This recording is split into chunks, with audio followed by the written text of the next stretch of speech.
In this video, we will solve the polynomial inequality shown here. We will write our answer in interval notation.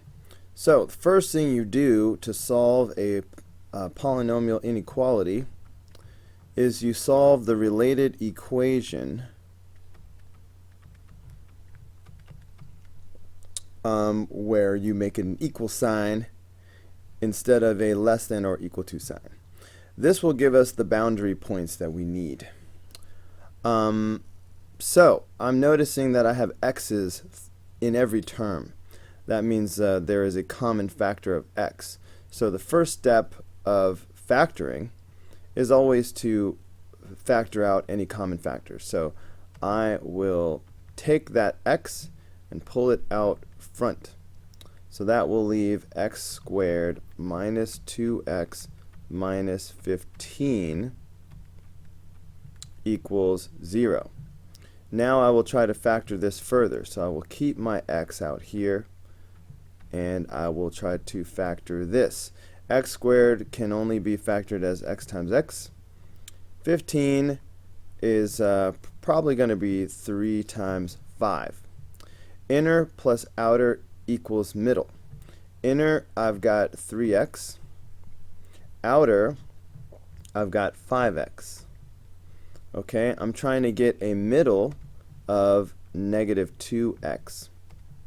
So I can get negative 2 if I have a positive and a negative. Positive 3 and a negative 5 makes negative 2. So that means positive and negative here. Also, that makes negative 15 because positive 3 times negative 5 is negative 15. Now I will set each of these factors equal to 0, starting with x equals 0. If I do x plus 3 equals 0, I get x equals negative 3.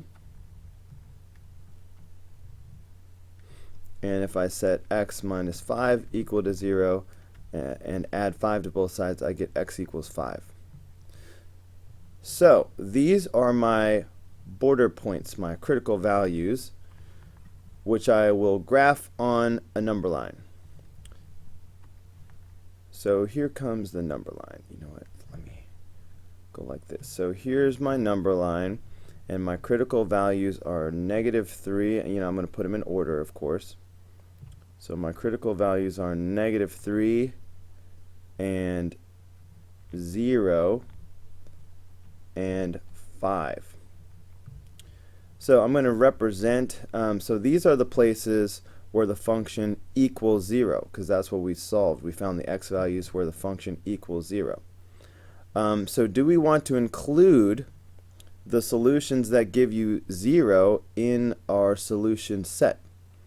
Well, we want to know where the function is less than or equal to 0. So we want to include the zeros. So we will include them by making them closed circles. Okay, closed circles means these points are included. If this had just been less than without the or equal to, then I would have done open circles instead. Okay, so now I have 1, 2, 3, 4 zones. My number line is divided up into 4 zones. I need to do a test value in each zone to find out if solutions are there. If I find one solution, then all of the numbers in that zone will be solutions to this inequality. So you can pick any number you want that's in this zone. So I'm at negative 3, so I need something less than negative 3. So I'm just going to do negative 4, but you could have done negative 5, negative 6, whatever you want. I need a number in this zone between negative 3 and 0. I think I'll do find the value of the function at negative 2. I need something in this zone. I think I'll find the value of the function at positive 2. Okay, I need something in this zone. I'll do the value of the function at 6. Okay, let's do it. Now I am going to use my TI-30 XS multiview to help me evaluate the function at these 4 places. Okay, so first I need to type the function into my calculator. So using the table feature.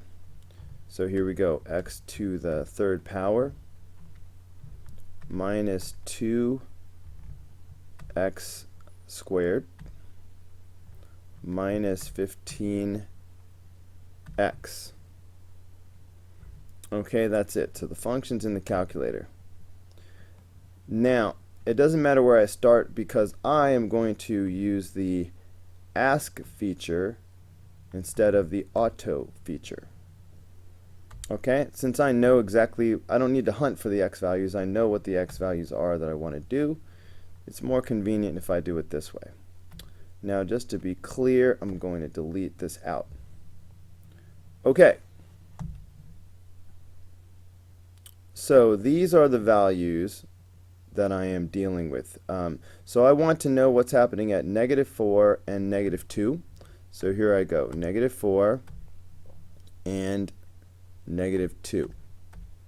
Type those in. So I got -36 and 14. Okay, so I got -36 and I got 14. Now in each case I want to know if the function is less than or equal to 0. So is 36 less than or equal to 0? Question mark. Is 14 less than or equal to 0? Question mark. Well, in this case, yes. Negative numbers are always less than 0, so that's a yes. Is 14 less than or equal to 0? No. Alright, 14 is obviously bigger than 0. What about 2 and 6? Let's go ahead and do those. So I'm just going to delete, and I will now put in 2 and 6. So I get -30 and 54. Okay, so I got, whoops, I didn't leave space for my negative. So I got -30 and I got 54. And again, I'm asking, is -30 less than or equal to 0? Is 50, why did I just put a question mark? Messing up. Is it less than or equal to 0? Question mark. Is 54 less than or equal to 0? Question mark. Yes, -30 is less than or equal to 0 because it's negative.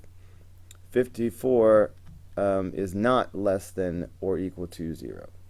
So I have a yes, no, yes, no. The yeses mean that this is a solution, so therefore all of the points in this zone are solutions. I will indicate that by putting an arrow here. And I see a yes here as well, so that means all of these are solutions. I will leave the no zones just empty, indicating that there are no solutions in those zones. Now, as my final act, I need to translate these solutions that I have graphed into interval notation. So this arrow over here on the left is from -infinity, okay, over to -3. And because it's a closed circle, that's a -3, I'm going to put a bracket. From 0 to 5, we have solutions. So 0 to 5, bracket, bracket, bracket. It means the same as a closed circle, it means included. Whenever you have two parts to your interval, you're going to put a union between them to join them as one answer. Now, before we look at these answers, this particular piece of software, instead of using square brackets, they're using these braces to mean the same thing. So just understand that everywhere you see a brace, that's supposed to be a bracket.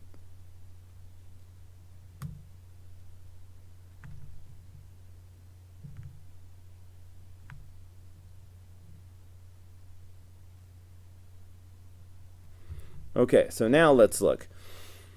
-infinity to -3 is looking like D. And then union 0 to 5, bracket and bracket. So the answer is D.